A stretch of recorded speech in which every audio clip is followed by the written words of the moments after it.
Tonight's speaker is going to share her recovery journey with us, and I'm very grateful to have an opportunity to learn about experience, strength, and hope in facing illness and recovery. And with that, we have Jennie B from the Turin Lost and Found group.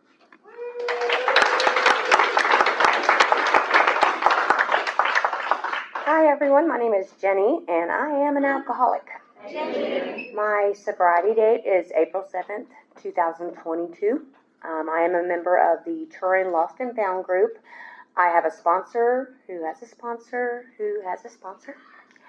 And I'm going to open up my story with two little stories that really showed me that there is a higher power, like proof beyond a measure that there is a higher power. And this higher power has been with me throughout my entire life.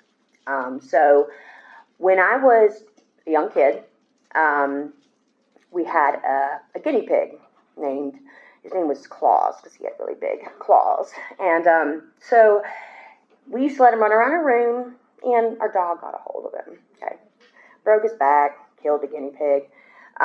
We were really sad. My dad put it in the garage in his cage, and he was going to dump it later on that night. Well, me and my younger sister, we decided that we were going to go say our goodbyes to the guinea pig. And we went into the garage, and we were both crying, and, then we put our hands on the guinea pig and prayed over the guinea pig. Well, this guinea pig jumps up and lives for another 4 years. Right there. That was not me. That was my higher power.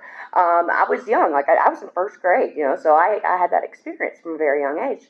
And then my second is I ended up with COVID, and I pushed it a little bit too far, did a little more than I should have done, and I collapsed. And I saw a bright light, and I went to it. And the only way I can really describe it is just pure joy. Nothing else down here mattered. Nothing, I didn't want to come back. It was just pure joy. Then I wake up I heard my mother-in-law's voice that she had passed away about 6 months prior to this. And I heard her voice. She said, "Jennie, it's not your time. Go back." Before I know it, I'm back, and I'm crying. And my husband had his hand on my wrist, and he was checking my pulse, and he was like, "You didn't have a pulse," And I looked at him, and he's like, "Why are you crying?" I was like, "I didn't want to come back," So those are two stories that have proven to me that there is something much bigger than us out there. So I was born in Tennessee. I was raised in a very large family. I was the second of 6, and grew up in a very religious home. Neither one of my parents drank. None of my relatives drank. Any family function we were at, there was no alcohol at. I never saw alcohol. I didn't even really know what alcohol was. I just knew that it was bad. Don't touch it. And so I was homeschooled until I was in 7th grade, and I went to church. So church was really my only way to the outside world, but I was raised in a very religious home. And for example, I would get grounded for listening to Star 94. And I could only listen to, Christian music and such. And, I had a relationship with my higher power at a very young age. I was baptized in 3rd grade. And I continued going to church until I could drive. Once I could drive, I was like, bye, see you guys later. And so that's kind of when I'll take it back, 7th grade, when I went to public school. So I was homeschooled, I was in a bubble, protected. And I went to public school, and I was like, whoa, there's a whole other world out here that I did not know about. So, I was immediately started getting into trouble. I mean, immediately started disobeying my parents. My mom's like, oh, don't date him because he's Catholic. And I'd be like, guess what? I'm going to date him because he's Catholic. And, I wasn't, my parents were very strict, but I was also very manipulative. And I was able to get away with a lot of things that, I don't know how I got away with it. Maybe, I guess because my mom had so many other kids to worry about, maybe. But, I got away with a lot of things. So, I took my first drink when I was 16 years old. I can't tell you what it was. I didn't get the, oh, this is amazing feeling. But that was my first drink. That was my first experience with drinking. And it didn't really, faze me. But I also started smoking cigarettes during that time. And my mom had a thing where she would search for cigarettes in my bags or whatever. And I had gone to the health department because I had gotten on birth control, and I was trying to be responsible, Well, my mom was digging through my book bag trying to find cigarettes, and she found my birth control and immediately kicked me out, threw my bags out in the front yard in trash bags. And I went and lived with my boyfriend and his family. That's where I was introduced to alcohol. His family, they were big drinkers. They weren't alcoholics. They were just drinkers. They could drink and put a drink down. So that's where I was introduced to it. We would have parties over there, and his parents, we would party with the parents, and they would make sure we were safe and everything. But I did notice that I would drink and I would want more, and they would have like one or two drinks, and I'd be like, okay, we're done. I'm like, well, can I have some more? Or either I would, sneak and steal a little shot, and that was until I was about, well, I lived with him for a while. So a year later, I ended up pregnant with my oldest daughter. At that point, I thought that my life was over. I was 19 years old, having a baby having a baby. I'd already planned on going to school, what school I was going to go to, all this. My life was planned out. And here, this baby, my decisions, had interrupted my plans. So I had my daughter. She saved my life. She really did. And at about 15, when she was about 15 months old, now let me go ahead and say this. My dad, he was an amazing man. The best dad I could ever ask for. I mean, he loved every single one of us individually. He worked while my mom stayed home and homeschooled us kids. He was just an amazing man. He had great faith too. Well, when my daughter was 15 months old, my dad had a massive heart attack and passed away right then and there. This is 2005. And at that point, I was like, something changed. I was very angry at God.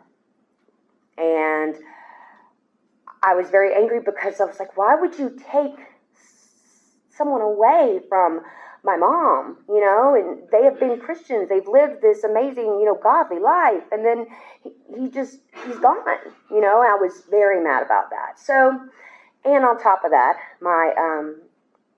me and my boyfriend at the time, we got married, because we had a baby. That was the right thing to do, down here in the Southern Belt. So we did that. And, about a month after my dad passed away, my ex-husband went to Iraq. And so I lived in an apartment. I was a single mom of my daughter, and I got really involved into outside issues. And I found myself scrounging for change for drugs. At that point, I was like, I don't want to do that. I don't want to do that. So I was able to kick that one. I was able to kick that with no problem. So I was like, but I can drink, and that's illegal. So I was like, okay, cool. So that's really where it started, in my early 20s.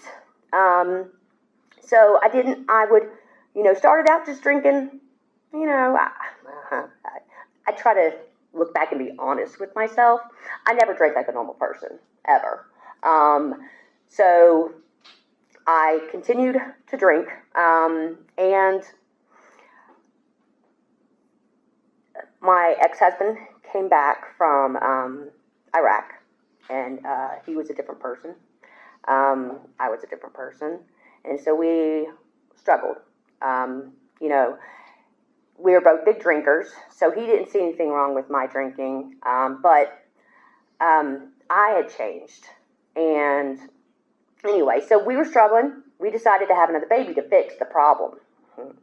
Yeah, that doesn't really fix problems, but she's been a huge blessing, and she's a huge part of my story as well. So, shortly after, well, before I had my youngest daughter, I got a job, my first real job, where I was 21 years old, and I gave them a pink sparkly resume, y'all. Pink sparkly resume. That's where I was. That explains where, I really thought, this is going to be amazing. They're going to love this. I got the job. And people made fun of me for years and years afterwards. I was there for 8 years. That's really when my alcoholism really took off. It started, just drinking at night, trying to control my drinking. Okay, I'm only going to drink at night. I'm only going to drink wine. And then it switched to vodka. And then I was doing shots of vodka. And then it got to where I would wake up in the morning shaking, and I didn't know why. I didn't know why I was shaking. I just knew I felt awful. And so, I missed a lot of work. I would constantly lie, say I've got this illness, and my grandma died, all those excuses that we come up with. Really, I was sick. I wanted to drink, and I did not want to work. Drinking had taken control over me at that point. I just didn't know it yet. So I continued on with this path. I ended up losing that job. They warned me, and that's when I went to my first meeting, and came into the room of amazing people, sober people. They were great. Got a sponsor, picked up a white chip, and decided that I haven't done any of those things yet. All these people have done all this crazy stuff, and I haven't done any of that stuff. So I don't think I'm one of them. I'm good. I'm just going to keep on doing what I'm doing. Well, I did that. And about a year later, I got a DUI. And then I was sentenced to AA. So I would go to my AA meetings and didn't hear anything. I could not hear the similarities. All I could hear were the differences. But I just couldn't get it, Sometimes I would even say I was going to an AA meeting and go pick up little bottles of wine and drink in the parking lot, Nothing wrong with that, not at all. So, 2020, I decided this is going to be the first time I'm going to do something about this. Something's wrong, Let me go back just a little bit. So, the relationship fell apart. Got a divorce from my ex-husband. We're great at co-parenting. We've done great with that. We're better friends than married. And 2 years later, I met my husband now. And thank God I did. He's not one of us. Thank God for that too. So anyway, where was I going with that? Okay. So I tried to go to, I went to treatment center to detox, and I checked myself in, and I brought a big rolly bag suitcase, and I had all my stuff in it, my makeup, my shampoo, all of this stuff, and they were like, oh yeah, no, you're gonna digging through my bag, throwing contraband, and I'm like, oh man, dang, I think I was able to keep like 2 pair of pants and like a t-shirt or something like that. They had to take the shoestrings out of my shoes, all that fun stuff. And so I was there for 5 days. On day 3, day 4, I guess, I started feeling a little bit better, and I was like, okay, I want to go home now. I'm ready to go home. I checked myself in here. I'm going to check myself out. They were like, no, don't work like that. You got to stay here. Oh, really? Dang, you signed something, when you came in here. All right. So begrudgingly, I stayed because I had to. And when I came out, everything was closed. The pandemic had happened. I thought I was going to get stuck in there. I was so glad I didn't.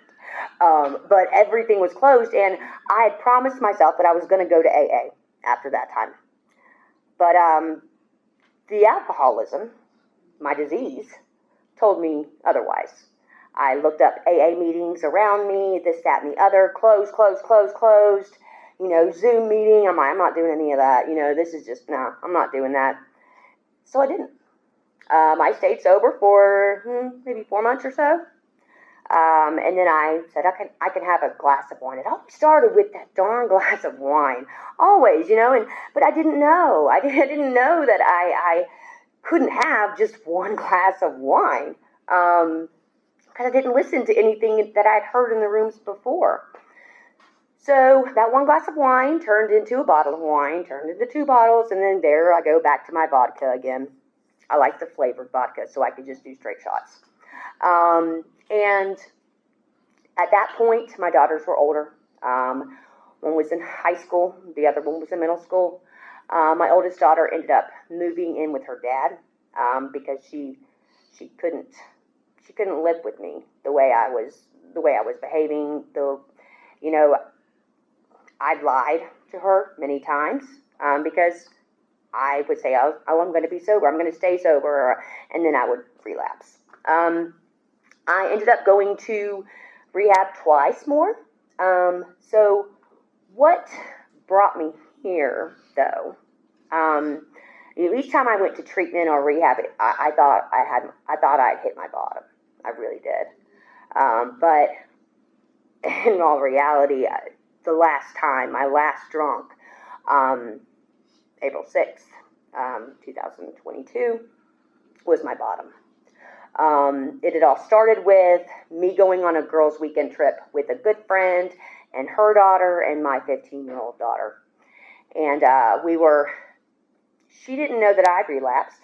And we were driving to Panama City, and I had my vodka and my Gatorade bottle in the cup holder in the car, and she's like, I'm thirsty.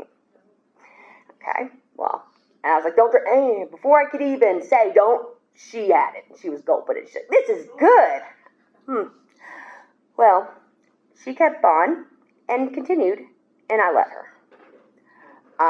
While I was, drinking and driving all the way to Panama City. So we ended up the first night we were there, I got so drunk, I was dancing to Get Low. Remember that song? Yeah. Well, I couldn't get back up. I got too low, so I ended up breaking my ankle. All right? Yeah. It was great fun. So, it turned out to be a huge, big deal because I drive a stick shift. And so I had to call my husband, who had to call his friend, and my husband had a broken arm, so he couldn't drive my car either. So, he had to get a friend to drive with him so his friend could drive my car home. Anyway, well, during that weekend, me and my youngest daughter got into it.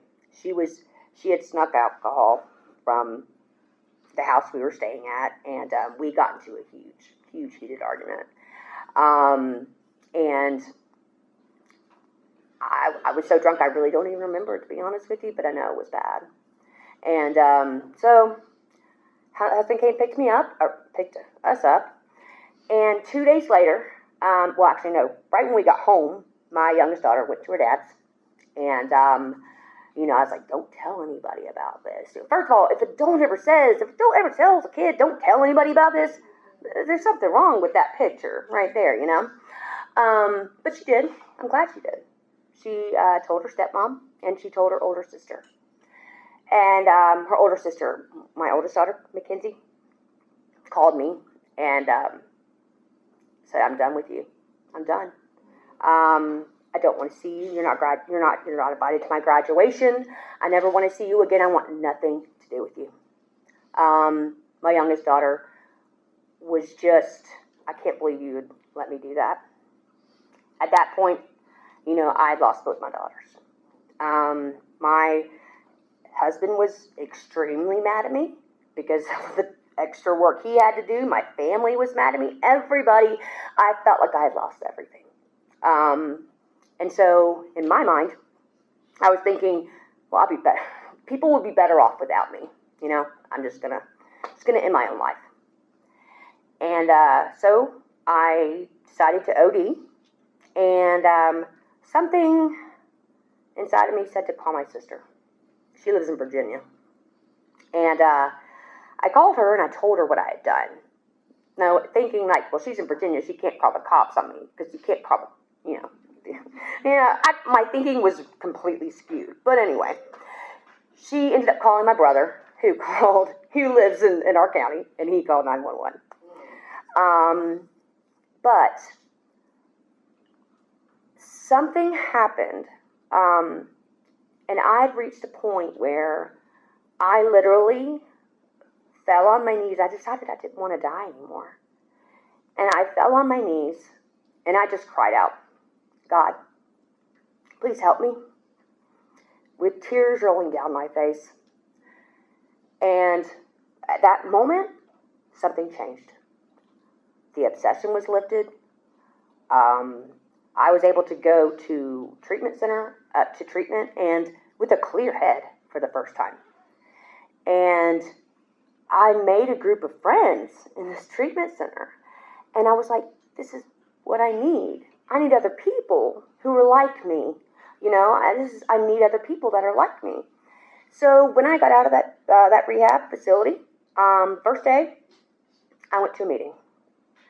I did the 90 and 90. I got a sponsor right when I came into the program, started working the steps. And of course, the first step was me. I'm an alcoholic. My life is unmanageable. That was very clear, very clear. But I worked the steps, and about 18 months into sobriety, I found out that I had breast cancer. Now, it was obviously not expected. You don't expect that kind of thing. But in the very beginning, things moved very fast. And I knew that something, I believe in Godspeed. Like if something happens really fast, it's like bam, bam, bam, bam, bam. It's God. My higher power. And so literally doctor's appointments were scheduled like one day after another, and it just moved so fast. And I remember saying to my sponsor, like, this is moving too fast. This is kind of scary. Like, I have a feeling it's moving so fast. We don't know anything, Jenny. We didn't. Well, I got the call, and here's something that just blows my mind every time I tell my story is, so I had agreed to share my story. It was a week before I found out I had cancer. I had planned that way in advance. The second time I shared my story was a week before I had a double mastectomy. Third time I shared my story was a week before I started chemo.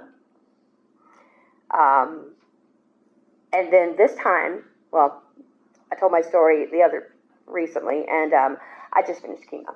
I finished chemo a week ago, a little bit over a week ago. And, thank you.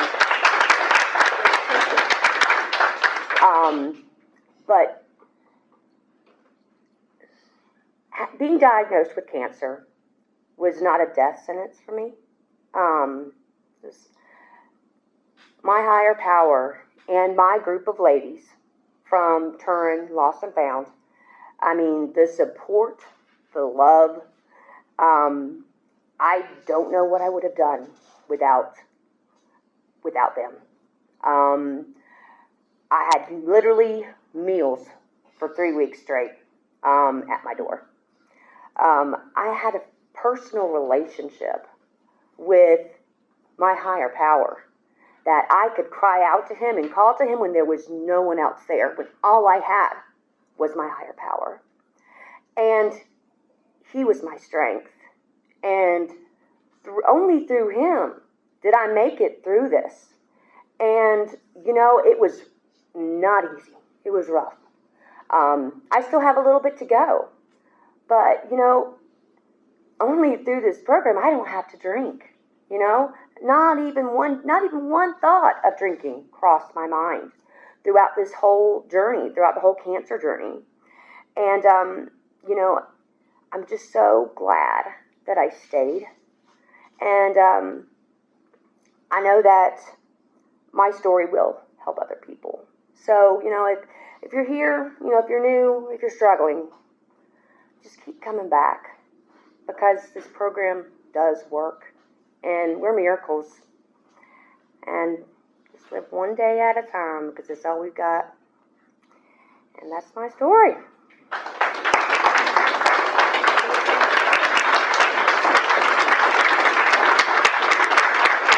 That was First I slept and then I crept to a hope-filled dream. You rescued me and finally waking there I see. I look into love's window for a soul that's meant for me. Takes me where the promises are real.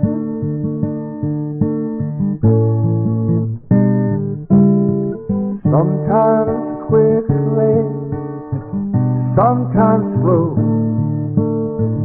we get just what we need.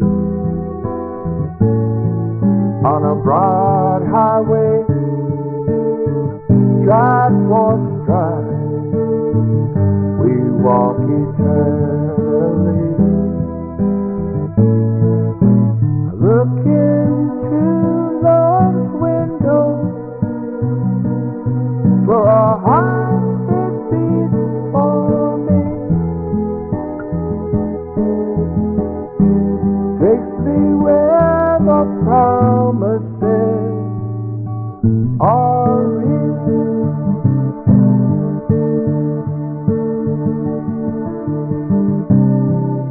And I always long